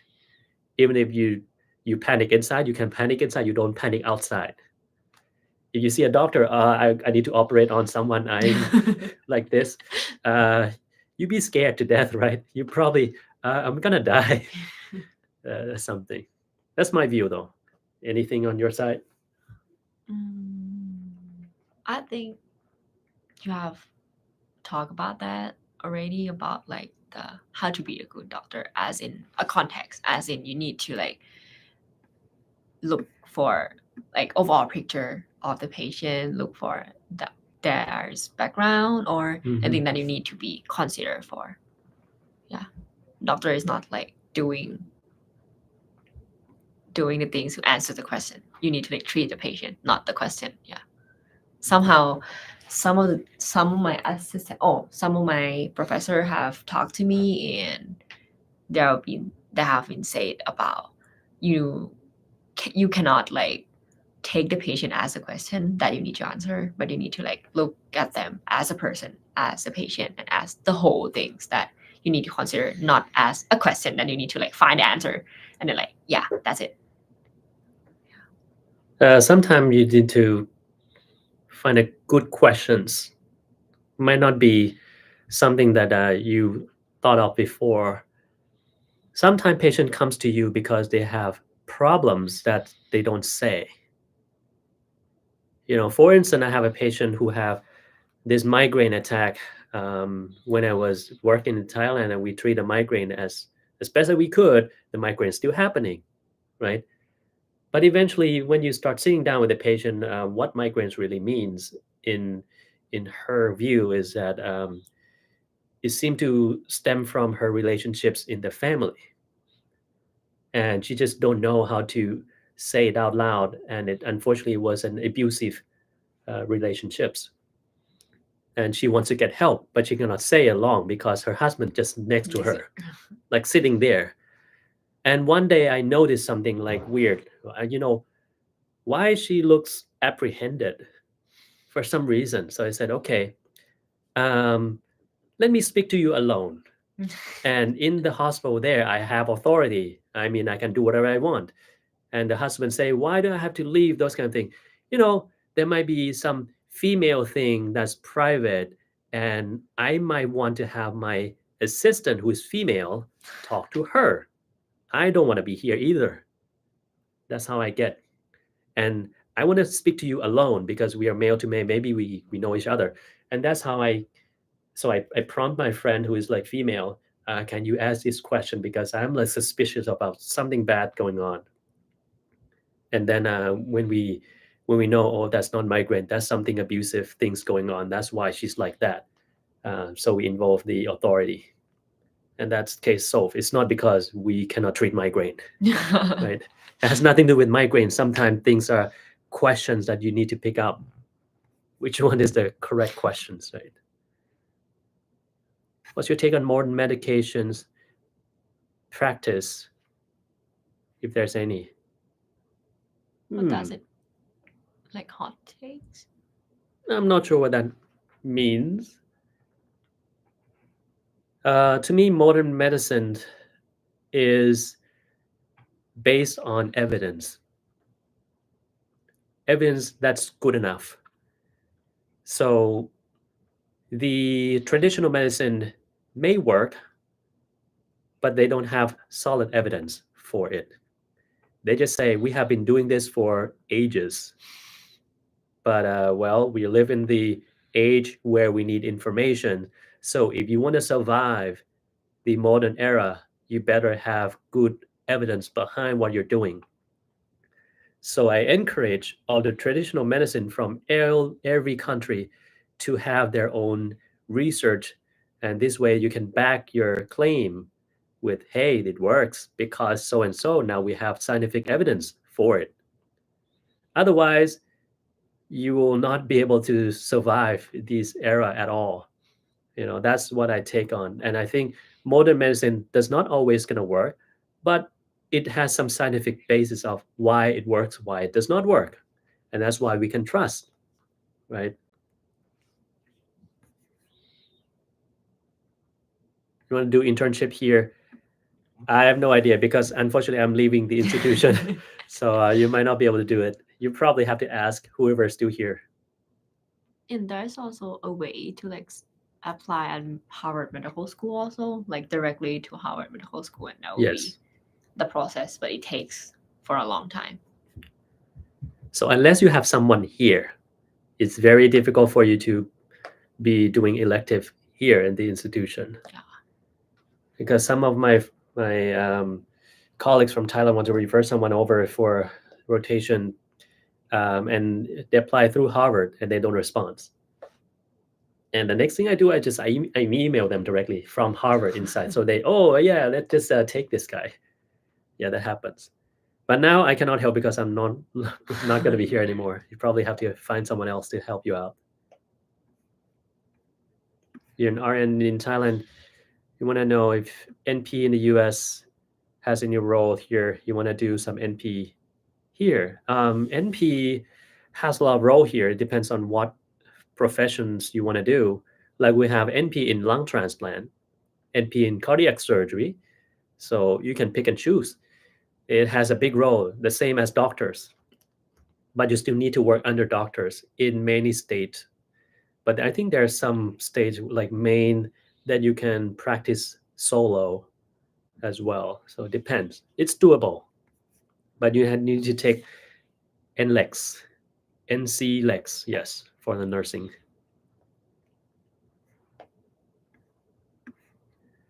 Some people share the paper about vitamin. Yes, I think so as well. But I need to read it in details because sometimes sharing the paper does not mean anything. Yeah. Somehow it's cannot conclude or cannot assume it's as the solid evidence, even if it's published already. Yeah. Oh, this guy say, are you like a lead actress in Lanma? Oh, she is my senior high school. Senior is in my high school. In your high school. She's in dental school, right? Yeah, she's dental school at Chula. And she also being inside Hijula before. Gotcha. Yeah. So at least she's related to her in some way. In some way, yes. Like small world.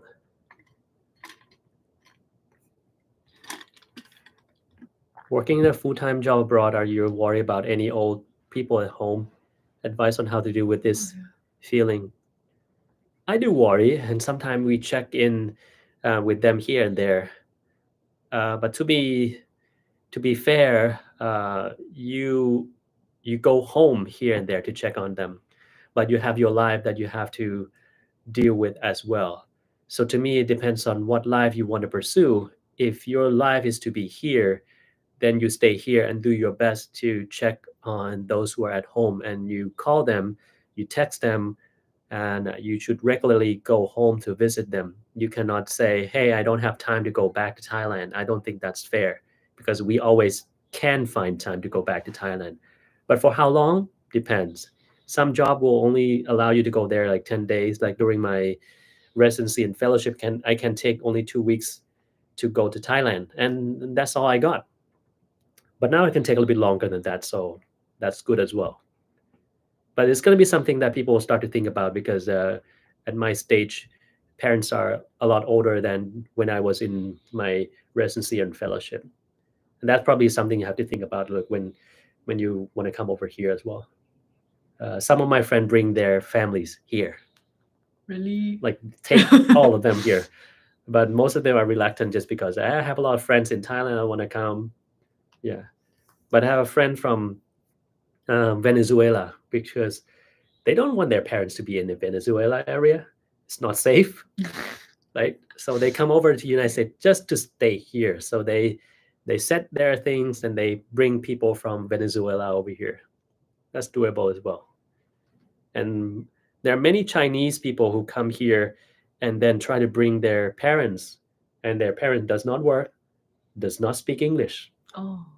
Because I have a lot of patients who are like native Chinese speaker, been here for 10 years, does not speak a single word. The only thing they speak is yes. No, yes, and that's it. So you can survive in America if you don't want to speak English. That's the example. And that patients of mine can travel by bus. Yeah, no speak English. No English. And we have the card for the bus, which is written in English. She doesn't speak English, but still can know how to use it. But her family speak perfect English. So that's doable as well. If you want to bring your parents over. She might like can listen to English but cannot speak. Just Probably. like knowing what people are talking about and knowing like what they're talking about. Yeah. If you dye your hair, can that cause cancer? Usually not. Usually not. If it's for general purpose use, no. But if you're like hairdresser, sometime, usually when you inhale a lot of them, then yes. Why did you choose tea over CU over Mahidol? That's a tough question. So basically, the first thing is like I didn't apply it for round 3, which is like TCAS system that you need to take an exam, but I applied it through portfolio round, which is pretty difficult and pretty different from the TCAS exam.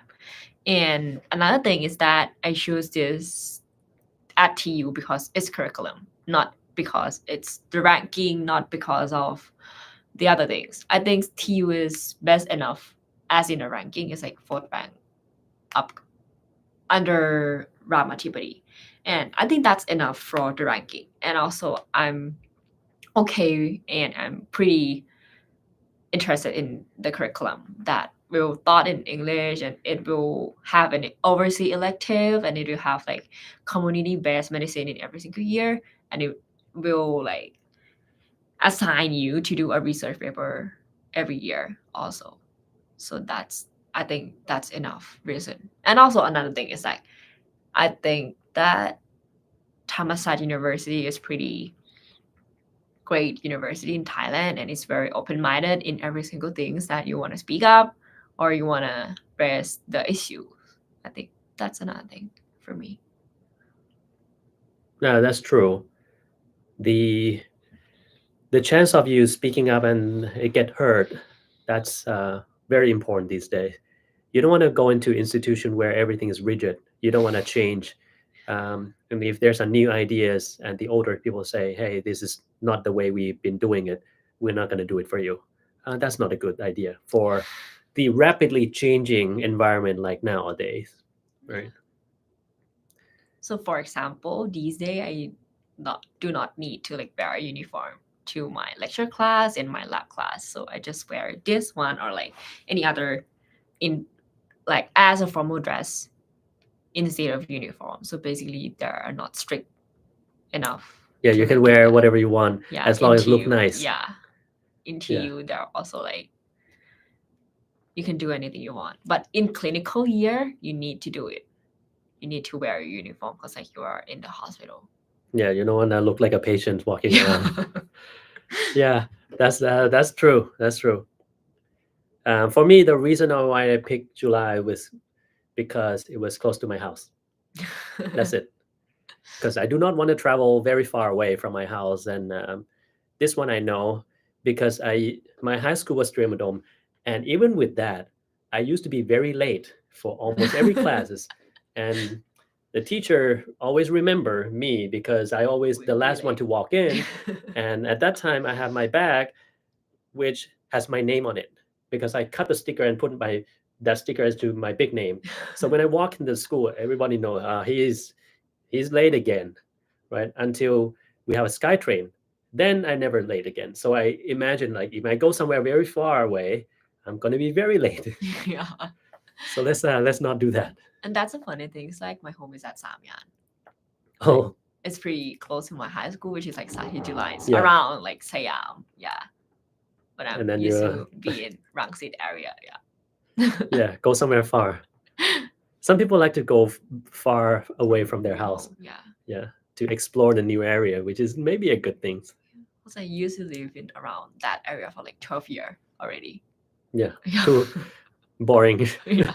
Let's move on. Okay. Do we have professionals in the US receive more trust from the other doctors if they graduate from MIT, Harvard, and Johns Hopkins? Eventually, it does not matter. Doesn't matter at all when you graduate. Nobody asks you like where you graduate from when you work. They don't know anything about you. So no. But if you apply for jobs, then yes, they might look at it. Probiotic, is it required? No, it does not. You don't need to take it. Preparing to take a digital SAT test. Do you have any idea to complete SAT reading session? So I've doing a SAT before, but I didn't take the exam because I think I might not need to use it, but I have done a paper. So basically, I think the reading part is like five paragraph, not 5 paragraph, 5 passage that you need to cover. And for me, I do it only 4 because like the time is very limited and I'm not a native one that can read through all of the 5 passages. So basically, I usually do only 4 and do it correctly and thoroughly read and doing the question. I think it might be better to like just skip and do all the 5 passages. Is that the one to have passages and then questions at the end? I always read the question first. Yeah, that's what you need to looking for or what you need to like go through all of that. Yeah, read the question first and then go back to the paragraph. May make you a little bit faster. That's encouraged. I can also like use in IELTS exam. That's pretty helpful. Yeah, so to me, I don't know why they have to do time constraint on that for you to read fast and then try to find some answer. Yeah. It does not test anything other than I want you to read fast, right? And I don't want you to understand. You cannot use that in real life. I mean, I'm a slow reader, but when I understand it, I really understand it. It sticks. But if somebody is reading like real fast, 3 times faster than I do, I might not remember a thing when they finish. And that can show up on your exam, right? Is your certainty coworker or the best alliance? Oh, that's my dog. Yes. The accent can be ASMR. Maybe. ASMR.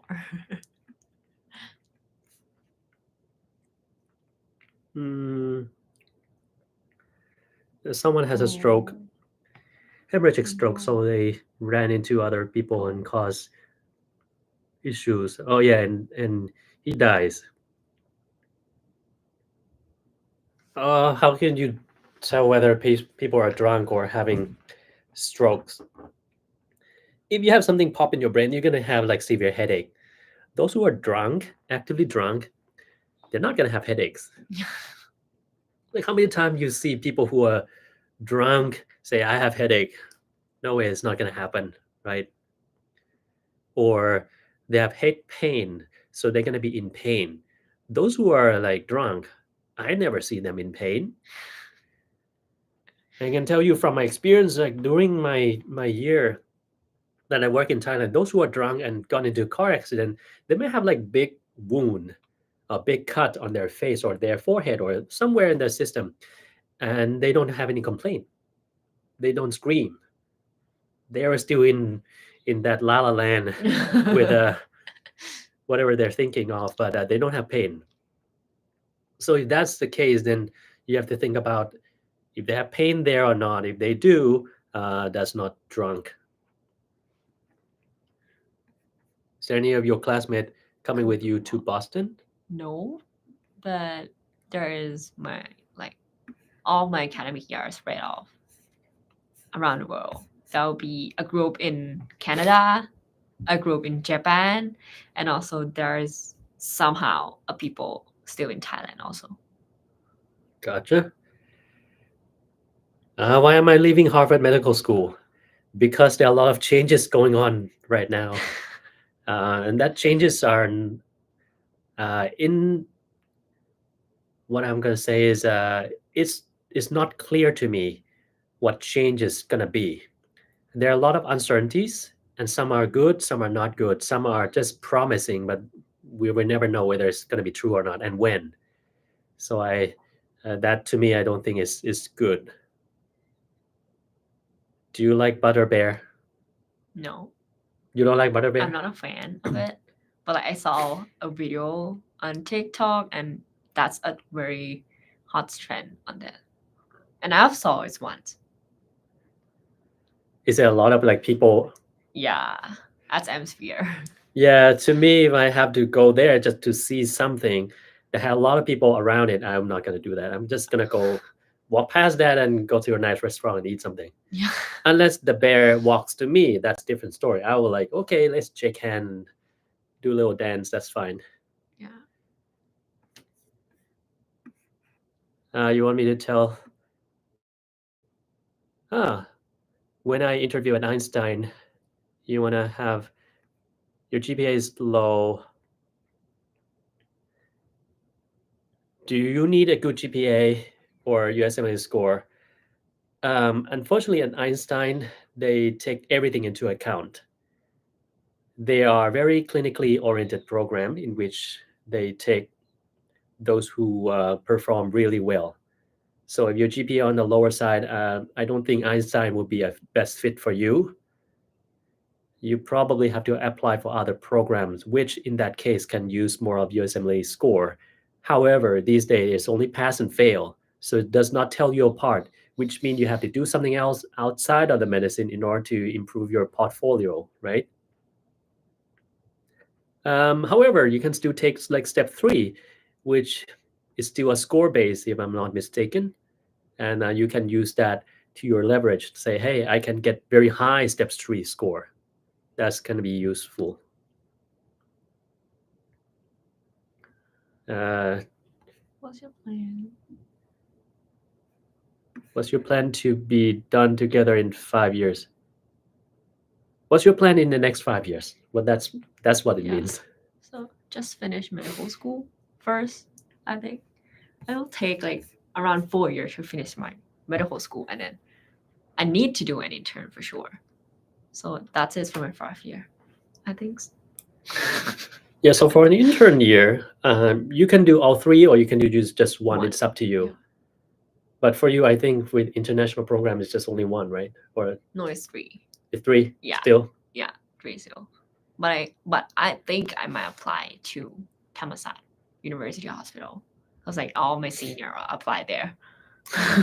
So you see everyone there. Yeah. They're still the same, even if they graduated already. But I'll Okay. see them all the same, as usual. I think that's good. You get to know the place.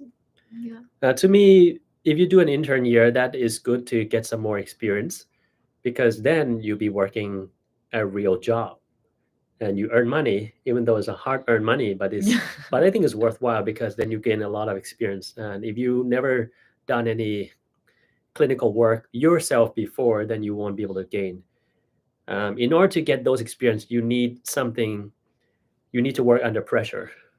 You need to face the real thing that if you do wrong, you have consequences. And these consequences may be patient will die, or patient will have bad things happen to them, or I might be fired, something like that. It has to be that pressure that make you strive. Your learning curve will be like up to the peak. Like I remember when my first year, I take care of patient in the ICU with what we call thyroid storm. Yeah, I know. Right? Which I learned about it, but then when you see it a real thing, how can you be so sure this is thyroid storm, not something else? And then once you diagnose them with thyroid storm, what are you going to do about it? What medication? What doses? What are side effects? Do I need to worry about something else? What should I be looking out for? It's not in the book. You just have to know it. Yeah. And you have to think through it and quickly. Otherwise, well, it's having issue right in front of you. If you don't think quickly, you'll die, right? Yeah. Yeah. So that kind of pressure will make you strive and get better very fast. So I think intern year will serve you well. Tea from Tea Bar looks delicious. Have you tried that? No. No, we should try it. It's a bubble tea. Oh. Are there in medicine you think it does work or relatively healthier than current practice but got complicated with politics? For example, marijuana that's banned for a long time but now legalized. I don't think so. Just because since you brought up the marijuana, first of all, it does not have a lot of use in medicine. It may help for certain patients, and it has to be the medical marijuana only, not just legalized marijuana, which has a bunch of things inside. So there are two main substances. One is CBD and another is THC. THC cause a lot of issue with mental health. It can cause you to have schizophrenia. You see those lunatics on the street, like they're like don't know what they're doing. That can be an effect of THC. Can make you become more aggressive. It can make you become more depressed, anxious, those kind of things. And if there's no control of how much THC is in that products, then you're gonna have a problem, right? And then the CBD may have some benefit, but not always gonna be benefit. So I think it depends on what they're gonna use it for. In America, initially it was legalized as medicinal use first, and then for some reason it's go out of control and it become legalized so people can use it for recreational use. I'm sure like Thailand is going to be the same way. Like yeah, you can say it's for medical purpose only under control, under strict control. Eventually, it's going to leak out and people are going to start using it again. So in terms of marijuana, to me personally, I don't think it is that helpful. Like in my practice, I rarely ever use marijuana, and it most of the time doesn't work either. I try to use it for sleep or for anxiety, for appetite stimulations. It does not work well. So I end up having to use other medicine that's better. Oh, she saw you and she thought about there's another person called An. So she's a lady who I analyzed her case because I think she was admitted at KKU because she has severe hypertensive emergencies leading to like heart failure, and they found that she has some cancer, not cancer, like pheochromocytoma, and that was resected already. But that she required ECMO, and that was complicated by one of her arteries got blocked because her artery was so small they have trouble cannulating, and she lost her leg. But she overcome the burden of having no legs, frustrations, and so on. You know, people lost their legs are not pleasant memory to go through, but she did in a good way. And then she is now advocating for those who have disabilities, which is very good. And she was on my live one time as well. Oh, really? So I invited her. Yeah. That's pretty nice. What's this? You like John Hopkins University, but I've never been a patient there. That's good. Yes, everybody's speaking English today. Maybe tomorrow we'll speak Thai. Because when we speak English, people are afraid to ask in English. That's kind of normal anyway.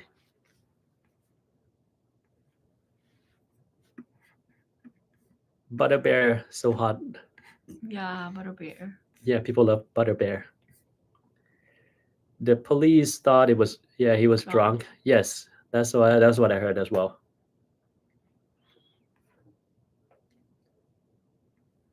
Yes, another of your fan club. Pretty. Yes, you see real life. Yeah, so I have to go to that website and watch that video. So I didn't know you more. Oh no. That's See, my so now I'm lucky guy, right? So you're a fan club, but you don't have a chance to meet her in person, but I have, you know. So Yeah, I'll get her autograph. Sorry, you're not getting it. Maybe you go to Thailand and then maybe you can find them at some point. How long does it take on fasting to take benefit on the brain and CVS system TIA? If you have TIA, don't do fasting. Wait until you no longer have TIA and you have no problem. Then you can do it.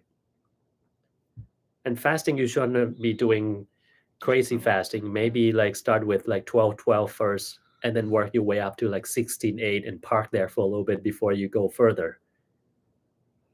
Because eventually if you need a benefit from fasting, it might have to be 23-1. But you cannot do 23-1 right away because otherwise you have problem for sure. I should wish you successful and happiness. Thank you. Yeah.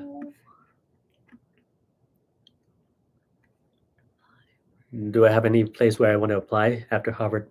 Maybe Emory, but depends. Can you tell us about yourself in school life, for example, activities, hobby? All right, your turn. Okay. So basically, I usually do a basketball, and also there will be a competition on October, December, and also March. That's for my sport things, and I have doing IFMSA, which is like medical student-based organization in Thailand, and for my family, I think it's like a normal family in Thailand. I have one of my younger sister, and she's also here. And yeah, that's it. Okay, that's good. That's good. If you eat a lot of meat, would affect your kidney? If you eat just meat, then yes. If you eat meat and drink enough water and other things, then should be fine.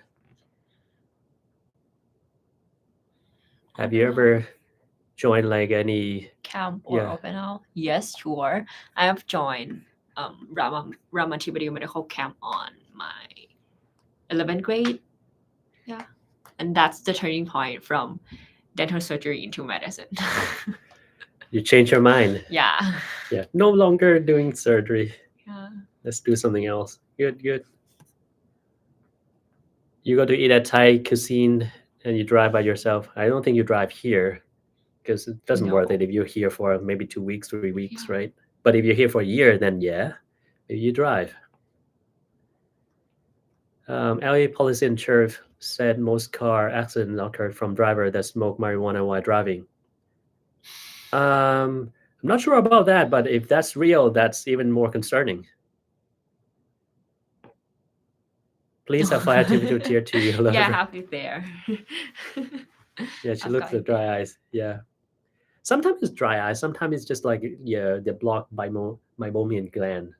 Like you can use a warm compress and squeeze it out. Yeah. Might be helpful as well.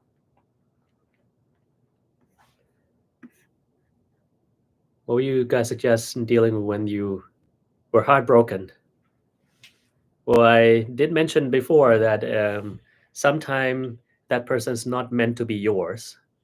So the sooner you know about it, the better, because this way you know, okay, that's not your guy or not your girl, and therefore you can move on, try to improve upon yourself. So next time when the opportunity comes, you're well prepared. And don't just look for something that's not your type for sure. Maybe you can answer that question as well. So, I think it might not be that hard for me because I think I have the things that I need to prioritize. I have my things that I need to get done, and I have got my friends and my family. I think that might not be the hard things, but if I were in that stages, I will like just let myself down, and that will be no more point down than that, and it'll get better, I guess. Time will heal everything. Yeah. So just let the time pass, it will get better. And there are a lot of things in life that you can focus on and keep your mind occupied, right? You experience any cultural shock in the US? I think no, because like I have been to US for like 4 times. So basically, there is no culture shock for me. Yeah, to me, nothing much either. It takes me about maybe 2 weeks to adjust to like hospital system because they're all new. I've never been in a hospital system like here before. So that's always something challenging in the first place. Like we don't have a solid social worker in Thailand. We don't have a bunch of nursing care, or in Thailand, I have to intubate the patient myself. Here, I don't have to. I just press a button, somebody will come in and intubate the patient for me. All I have to do is just stand at the head and tell them what to do, and that's about it, which is interesting in a way. Do you agree CBD does make feel much better, and TSC also think the problem with America is the capitalism that turns medical marijuana into recreation, money for big corporation. It maybe have something to do with that as well.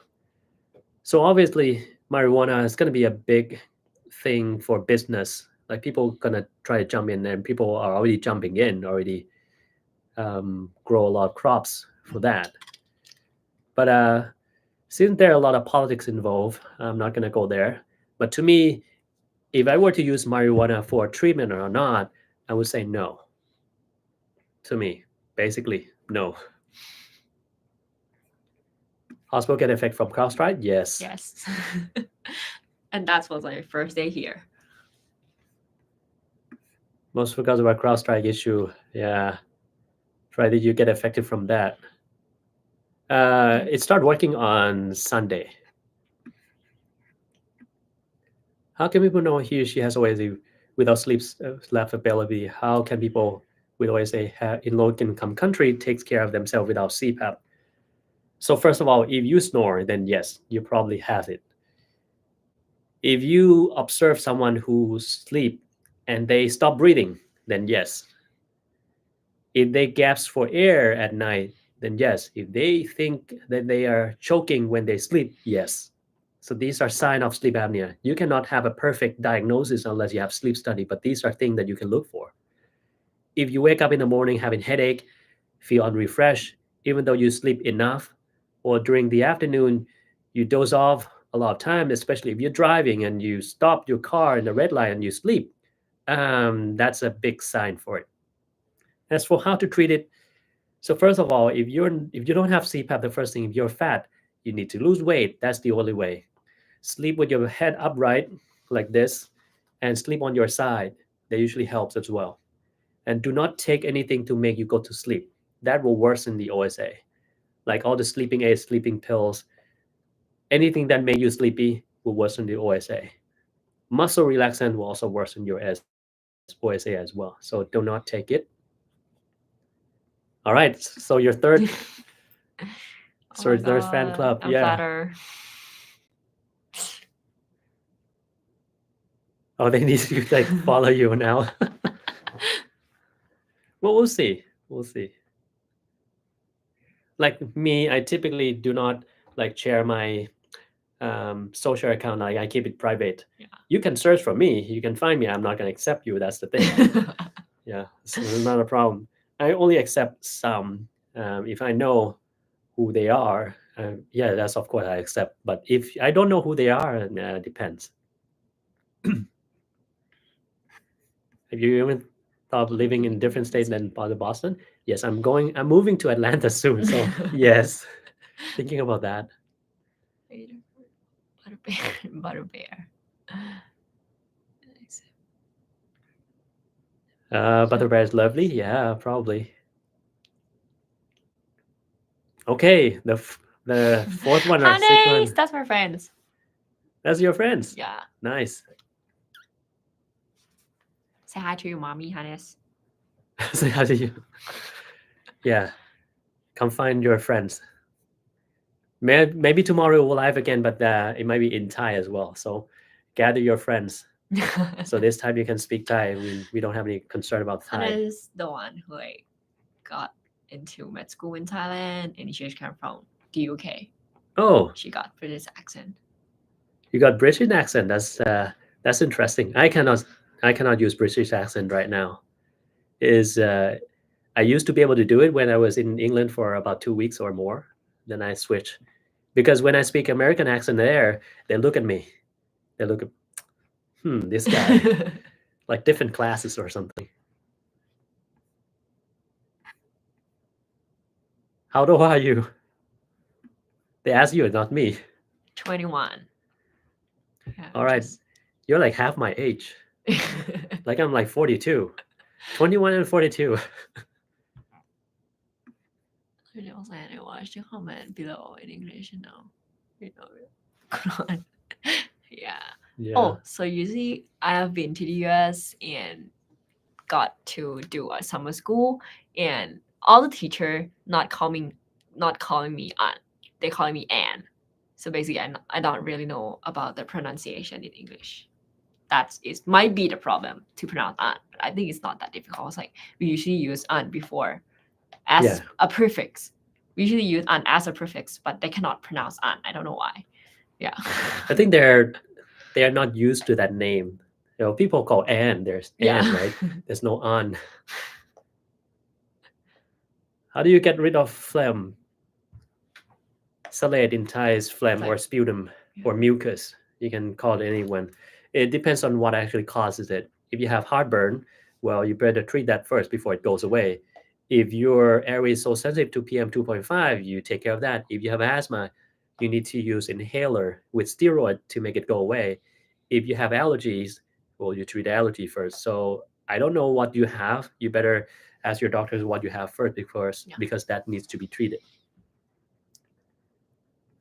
Okay, so we're gonna take a couple of more questions because it's like 2 hours already. We have to move on, and we're gonna both go to clinic, and she will see the real patient today. All right, I'll let you pick whatever question you like to answer, and then we'll go from there. Oh damn! Let me see. This kind of vitamin improved reflex. Try e-sport playing. Real. Could you please share experience on your observation? So on last Friday, I think it might be tough because like all the system was shut down, and that's the thing that people need to use the paper base and order all the thing on paper, and I think that's a weird experiences, but not weird for me because like in Thailand we usually use the paper base, not the computer base. So basically, I think it might be weird because like I thought in America they would be using computer and technology things, but yeah, that's Friday would be a new experience for me. That's good. All right, 2 more, and then we should be on going somewhere. Okay, the lead issues. I don't know. I don't really know. Let's choose something not medical. Okay.